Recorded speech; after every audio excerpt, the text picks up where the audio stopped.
حاجت روائی ہوگی، آپ پر سے جو غلبہ وہ ختم ہوگا۔ بسم اللہ الرحمن الرحیم۔ پیغمبر جانتے ہیں کہ کون مومن ہے اور کون غیر مومن ہے۔ اب اگر آپ نہ کہیں تو مشکل کہ پیغمبر نہیں جانتے، اگر آپ ہاں کہیں تو مشکل کہ پیغمبر جانتے ہیں۔ جی بالکل پیغمبر جانتے ہیں، مگر پیغمبر تو پیغمبر ہیں، ارے وہ بھی جانتے ہیں جو پیغمبر والے ہیں۔ میں آج کی بات نہیں کر رہا، میں آپ کو یاد دلاؤں، بہت کم لوگ اس صحابی کو یاد کرتے ہیں جو ایسے مقام پر فائز ہوئے کہ جنہیں آج تک تمام مسلمان مکتب ہائے فکر صاحب علم اسرار النبی کہتے ہیں۔ یہ کون ہے؟ حذیفہ یمان۔ نہ حذیفہ یمان، حذیفہ یمان کو نبی کے کچھ راز جو پیغمبر نے انہیں دکھائے تھے، غزوے سے واپسی پر ایک پہاڑی کی بلندی سے پیغمبر کی اونٹنی کی مہار تھامنے والے، تو سب کے سب بجلی چمکی اور حذیفہ نے سب کے چہرے دیکھے۔ حذیفہ نے سب کے چہرے دیکھے اور بعد میں حذیفہ کا دل چاہتا تھا کہ نام لیں، پیغمبر نے منع کر دیا تھا، خدا کی حکمت کے خلاف ہے۔ تو جب حذیفہ جانتے ہو تو کیا مصطفیٰ نہیں جانتے ہوں گے؟ حذیفہ تو جانتے ہیں۔ اور یہاں تک بات آگے بڑھی کہ سارے صحابہ اکرام حذیفہ کی اس خاصیت سے بہت متاثر ہوتے تھے۔ میں نے جملہ بہت احتیاط سے بیان کیا، بہت متاثر ہوتے تھے۔ ایک صحاب تو بیچارے اتنے پریشان رہتے تھے، بار بار پوچھتے تھے حذیفہ میں تو ان میں نہیں ہوں۔ دوسرے صاحب بڑے پریشان ہوتے تھے، ان کا تو یہ عقیدہ تھا کہ جو بھی جنازہ ہو مدینے میں، اگر حذیفہ میت پہ جنازہ میں جائیں گے تو میں ضرور جاؤں گا،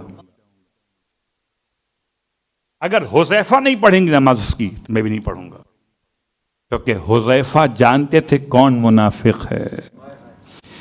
اور سورہ توبہ کی آیت نمبر 84 میں خدا نے اپنے محمد سے ارشاد فرمایا ہے وَلَا تُصَلِّ عَلَىٰ أَحَدٍ مِّنْهُمْ مَاتَ أَبَدًا وَلَا تَقُمْ عَلَىٰ قَبْرِهِ۔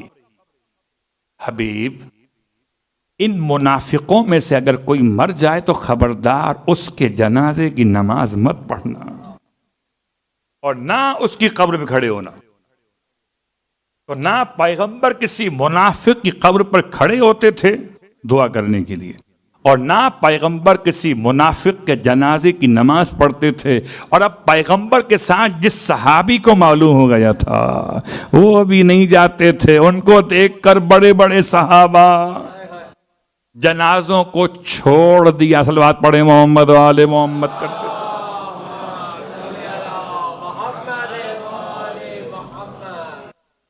اب آئیے ایک جملہ اس کے ذیل میں تمام مفسرین نے لکھا، خاص طور سے شیعہ مفسرین نے، کتابوں کے حوالے سب کے دیے۔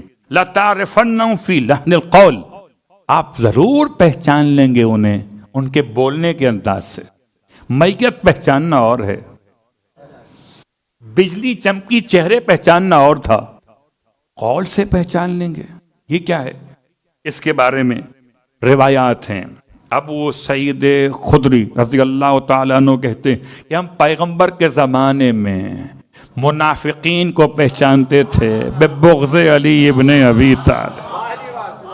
یہ لحن قول ہے، لحن قول کی تفسیر ہے بغض علی ابن ابی طالب۔ کہیں نہ کہیں تو زبان پر بات آ ہی جاتی تھی، جتنا چھپائیں۔ حیرت کی بات ہے، نماز پڑھتے ہوئے منافق نہیں پہچانے جاتے تھے، روزہ رکھتے ہوئے منافق نہیں پہچانے جاتے تھے، ارے حج کرتے ہوئے نہیں پہچانے جاتے تھے، یہ پہچانے جاتے تھے مال کے مسئلے پر۔ جب کہا جاتا تھا مال لے آؤ، جب مال منگایا جائے تو، جب مال بانٹا جائے تو، اور پھر جب کبھی ذکر علی ہو۔ میں جملہ آپ کی خدمت میں عرض کر دوں، عجیب بات ہے، مولا کائنات کی شخصیت حق اور باطل کا میزان بن رہی ہے۔ پہلے حلالی پہچانے گئے، پھر منافق پہچانے گئے۔ مکے میں سانپ کے مارنے کا واقعہ اور مدینے میں لہن قول کا مسئلہ، تو اب کسی منافق کو، مکے میں منافق نہیں تھے، وہ حلالیوں کی پہچان بنے، مدینے میں منافق تھے تو مومنین کی پہچان بنے۔ فی لحن القول، ایک نہیں بہت ساری احادیثیں لائن سے بھری ہوئی ہیں تفسیر کے موضوع میں۔ قسم ہے اس ذات کی جس نے دانے کو شگافتہ کیا، انسان کو پیدا کیا، اللہ کے رسول نے، آپ فرماتے ہیں مولا کائنات، میرے بارے میں عہد لیا ہے کہ یا علی صرف مومن تم سے محبت کرے گا اور صرف منافق مجھ سے بغض رکھے گا۔ گویا یہ ہے لحن قول۔ محبت کے معاملے پر پہچانے جائیں گے۔ کس سے محبت؟ خدا سے نہیں، مصطفیٰ سے نہیں، علی ابن ابی طالب سے محبت۔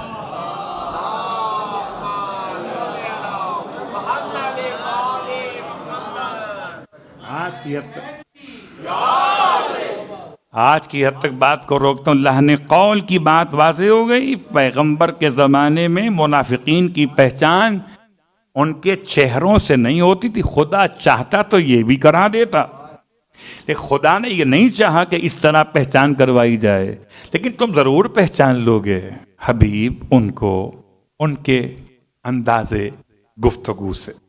کتنی شائستگی ہے، اللہ اکبر، یہ قرآن کا مزاج ہے۔ نام نہیں لیا علی کا، اور نام نہ لے کر بتا دیا کہ نام ہی تو علی ہے۔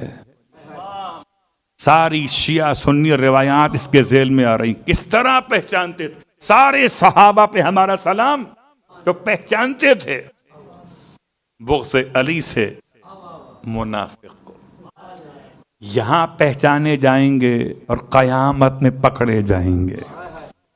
کون علی سے محبت کرنے والا ہے اور کون علی سے بغض رکھنے والا ہے۔ بس میں نے بات کو تمام کیا، اور آج کی آیت سورہ قمر کی آیت نمبر 10 سے، سورہ قمر آیت نمبر 10 پڑھنی کتنی مرتبہ ہے؟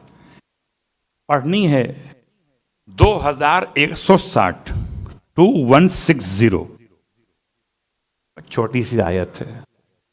اس سے کیا ہوگا؟ حاجتوں کی حاجت روائی ہے اور دفع ضرر دشمن ہے۔ رب انی مغلوب فانتصر، آیت اس طرح نہیں ہے، آیت فدعا ربہ ہے شروع میں، آپ نے پڑھنا ہے ربی، اے میرے پالنے والے، انی مغلوب فانتصر، میں مغلوب ہو چکا ہوں، بس میری مدد کر دے۔ اس آیت کو آپ پڑھیے 2160 مرتبہ، 21 تسبیحات اور 60 مرتبہ، حاجت روائی ہوگی، آپ پر سے جو غلبہ وہ ختم ہوگا۔ اس کو میں آیت انتصار کہہ سکتا ہوں، رب انی مغلوب فانتصر۔ مشکلات کے حل کے لیے، پریشانیوں کے خاتمے کے لیے اس آیت کی تلاوت انشاءاللہ انتہائی مؤثر ہے علماء کے اعتبار